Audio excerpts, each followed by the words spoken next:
కుల బాంధవులకు అందరికీ శరణార్థి. ముఖ్యంగా పెద్దలందరూ మాట్లాడుతూ సంఘం గురించి మాట్లాడుతుంటే బాగా అనిపించింది. ఒకసారి మనం అందరం ఆలోచించాలి, సంఘానికి నేనేం చేసినా అని. ఎదుటి వ్యక్తికి వేలు చూపించేటప్పుడు 4 ఏళ్ళు నాకే చూపిస్తున్నాయి. ఒక్కసారి ఆలోచించాలి. కుల బాంధవులందరూ, ఇది మన కుల బాంధవుల సంఘం, కుర్మ సంఘం. అందరూ రక్త సంబంధికులు ఉంటారు. అందరూ అక్కలు, బావలు, మామలు, కాకలు, తాతలే ఉంటారు.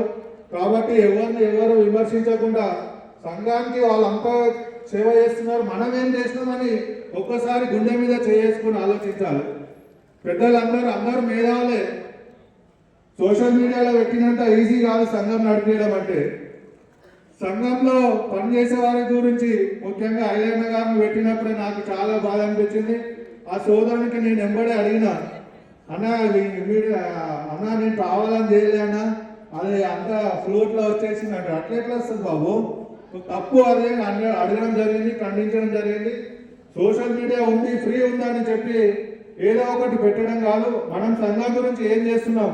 అన్న పని చేస్తుండు, ఐలన్న పని చేస్తుండు, క్యామ్ మల్లేష్ అన్న ఎంపీ అయితే రేపు ఎకే మల్లేష్ గారు ఎమ్మెల్సీగా పనిచేశారు. వారితో పాటు మన అందరము సైనికులుగా పనిచేసి మనము సంఘాభివృద్ధికి పనిచేయాలి. కానీ ఎవరో చేసిన దానికి, ఎవరో చెప్పిన దానికి మనం సోషల్ మీడియాలో పెట్టడం కరెక్ట్ కాదు తమ్ముడు, కరెక్ట్ కాదు. సంఘం అభివృద్ధి గురించి మనం అందరం పనిచేయాలి. రేపు అక్క చెల్లెలు వీళ్ళందరూ సర్పంచులు, ఎంపీటీసీలు, చైర్మన్లు అయ్యారు. వాళ్ళందరూ ఏ విధంగా అయ్యారు? రేపు మనం కూడా మన ఊర్లో సర్పంచ్ కావాలి. రాబోయే రోజులలో 10 మంది సర్పంచులతో పాటు 1000 మంది సర్పంచుల గురించి మనం అందరం పోరాటం చేయాలి. అలాగే రాబోయే అసెంబ్లీ ఎన్నికలు ఉన్నాయి. 50% రిజర్వేషన్లు మహిళా మనలో కేటాయించరు. ఆ 50% మహిళలో మన వాళ్ళు 10 మంది ఎమ్మెల్యేలుగా గెలిపించడానికి మనందరం శాయశక్తిలో కృషి చేయాలి. ఎప్పుడు వచ్చినా కానీ ఎవరు ఎమ్మెల్యే లేరు అంటే ఎట్లా అవుతారు? మనందరం పనిచేయాలి. ఇంటింటికి తిరగాలి, బస్సు తిరగాలి, గ్రామం తిరగాలి, మండలం అందరం తిరిగి మన కులజులో ఉన్న వీరవాళ్ళు కానీ ఎవరైనా కానీ చాలా మంది నాయకులు ఉన్నారు.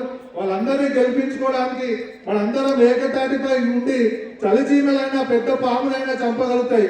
అదేవిధంగా కుర్మలందరూ కలిసి రాబోయే ఎన్నికలలో రాజ్యాధికారం కోసం పనిచేయాలని కోరుకుంటూ, అలాగే మన సంఘ చరిత్ర ఎంతో ఘనంగా ఉంది. నేను పుట్టకముందే 7 మంది ఎమ్మెల్యేలు ఉన్నారు, 2 మంత్రులు ఉన్నారు. కొల్లూరు మల్లప్ప గారు పివి నరసింహారావుకే గురువు ఆయన. అలాంటి మేధావులు మన సంఘంలో జన్మించారు. వాళ్ళ ప్రోత్బలంతోనే సంఘానికి ఇంత గౌరవం వచ్చింది. దర్గా దుర్గయ్య గారు ఉన్నారు, లోకల నారాయణ గారు ఉన్నారు, బట్కీర్ కృష్ణ గారు, బట్కీర్ దయానంద్ గారు, నర్సప్ప గారు, ఇలాంటి మేధావులు ఎంతో మంది ఉన్నారు. వాళ్ళందరినీ కూడా గౌరవిస్తూ రాబోయే రోజులలో 100 సంవత్సరాల జయంతి ఉత్సవాలను పేరేడ్ గ్రామంలో 10 లక్షల మందితోని కుర్మ ఘటన పేరుతో ఏర్పాటు చేసి కుర్మల చట్టాల నుంచి రాజ్యాధికారం కోసం మన అందరం పనిచేయాలని కోరుకుంటూ ఈ అవకాశం ఇచ్చిన పెద్దలకు ధన్యవాదాలు. థ్యాంక్ యూ అన్న. ఇప్పుడు మన జనగామ